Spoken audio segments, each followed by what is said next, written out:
심용환의 근현대사 똑바로 보기. MBC와 KBS의 상황이 뜨겁습니다.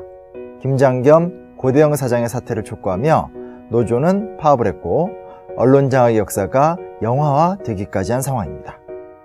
각종 양심 고백이 이어지고 있음은 물론 창의적이고 흥미로운 파업 퍼포먼스에 현직 노조 지도부를 구성하고 있는 PD나 기자들에 대한 징계 절차 또한 관심거리가 되고 있는 상황이기도 합니다. 보수 진영은 언론 탄압이라고 맞서고 있고 진보 진영은 비정상의 정상화 과정이라고 일축을 하고 있는 상황. 하나 분명한 것은 권력이 언론의 영향력을 행사할 수 있다는 것만큼은 분명합니다. 그래서 준비해보았습니다. 한국 언론 탄압의 역사, 전두환 정권의 땡전 뉴스를 아십니까? 편입니다.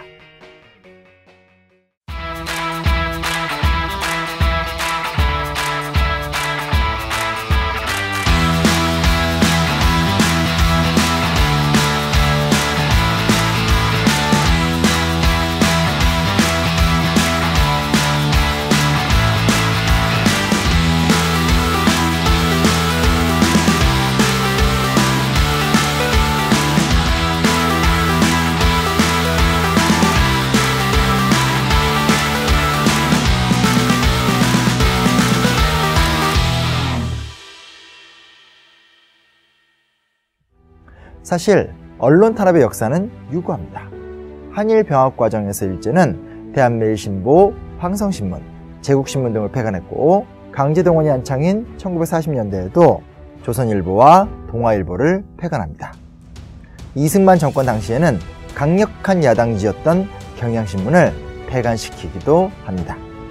5.16 군사 쿠데타 당시 사이비 언론인 및 언론기관 정화 방안을 통해서 1200종의 정기 간행물을 폐간, 916개 언론사 중 일간지는 39개, 일간통신은 11개, 주간지는 31개만 남깁니다. 언론의 자유가 군인들에 의해서 처리가 된 순간입니다. 어목했던 1970년대 유신체제 하에서 언론의 탄압은 한층 가중됩니다. 소위 기관원들이 언론사를 상시 출입하면서 제작에 간섭했고 협조 요청이라는 전화통화로 기사를 검열하기도 했습니다. 1971년 유신 직전 박정희 정권은 프레스 카드제를 실시합니다. 정부가 기자의 숫자를 정하는 거죠. 언론사는 감언에 나설 수밖에 없었고 심지어 당시에는 오락 프로그램은 물론 일부 찬송가마저 금지곡 딱지를 붙이기도 합니다. 유신체제가 시작되었고 동아일보 기자와 PD들이 언론 자유 수호 투쟁을 벌이고 제작 거부 등으로 저항하자 정권은 경영진을 압박합니다. 광고주를 압박해서 1974년 12월 16일부터 광고를 중단한 것입니다. 이에 대응해서 동아 돕기 운동이 벌어졌고 동아일보 기자들이 사투를 벌이는 와중에 다른 언론사들은 외면을 하는 기현상조차 벌어집니다. 편집국장 송건호, 기자 정연주 등이 이 와중에 사임을 하거나 강제 진압으로 부상을 당하기도 합니다. 결국 사측에서는 수차례 해직 혹은 무기정직 처분을 통해서 132명의 기자, PD, 아나운서를 몰아내는 방식으로 언론자유운동을 무력화시키고 맙니다. 한국 언론사의 가장 비극적인 사건이 벌어진 것입니다.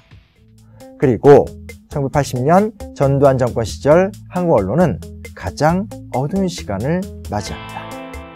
9시 뉴스 시간을 알리는 땡소리와 함께 전두환 대통령을 보도하는 관행 때문에 땡전 뉴스라는 말이 세간을 풍미합니다. 1983년 9월 1일 칼기 격추 사건이 일어났을 때도 9시 뉴스 시작은 환하게 웃는 전두환의 모습으로 시작되었습니다. KBS, MBC는 전두환 영상만 따로 취급하는 편집실을 운영할 정도였고 심지어 MBC 9시 뉴스에 전두환 소식이 두 번째로 나가자 관계자를 중징계하는 사건까지 발생합니다. 12.12 사태 이후 전두환을 비롯한 신군부는 정권을 장악하기 전부터 언론을 통제하기 위해 각종 계획을 추진합니다. 특히 전두환의 이미지 부각을 위한 세부안까지 만드는데 내용을 보면 충격적입니다. 정의감이 강하고 포용력 있는 대범한 인물, 우국 충정에 불타는 사심 없고 청렴 결백한 전형적인 군인, 농촌 출신으로 서민적이고 소박인자한 범국민적 인물, 해외 유학, 시찰 등 문무를 겸비한 민주주의의 신봉자, 어려운 시기에 국가의 운명을 걸머쥐고 가시밭길을 걷고 있는 애국자, 언론을 기껏 해봤자 대통령 이미지 홍보 기관으로 만들려고 작정한 것입니다. 또한 야당 지도자 김영삼과 김대중의 정치적 경쟁 관계를 충돌 위주로 보도하도록 노력했고, 데모는 폭동의 이미지로 점철시키기 위해 노력합니다. 5.18 광주민주항쟁을 비롯한 중요한 사건 당시에도 꼭 언론인 간담회를 열어서 협조를 요구합니다. 그리고 1980년 11월 5.18 광주민주항쟁을 진압하고 효과적으로 권력을 장악한 상태에서 드디어 언론 통폐합을 실시합니다. 신화일보는 폐간되어 경향신문에 통합되었고, 서울경제신문은 한국일보로 통폐합, 일간내경제, 코리아 헤럴드도 같은 운명에 처합니다. 방송사 역시 마찬가지입니다. 당시 TBC, DBS 등도 KBS 2채널, 제3방송 등으로 개편되기도 합니다. 특히 MBC의 경우는 본사 주식의 65%가 KBS로 양도되면서 사실상 KBS의 자회사가 됩니다. 공영방송이란 말은 이렇게 만들어진 겁니다.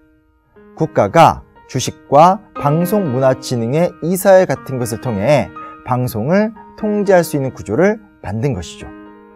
이뿐만 아닙니다.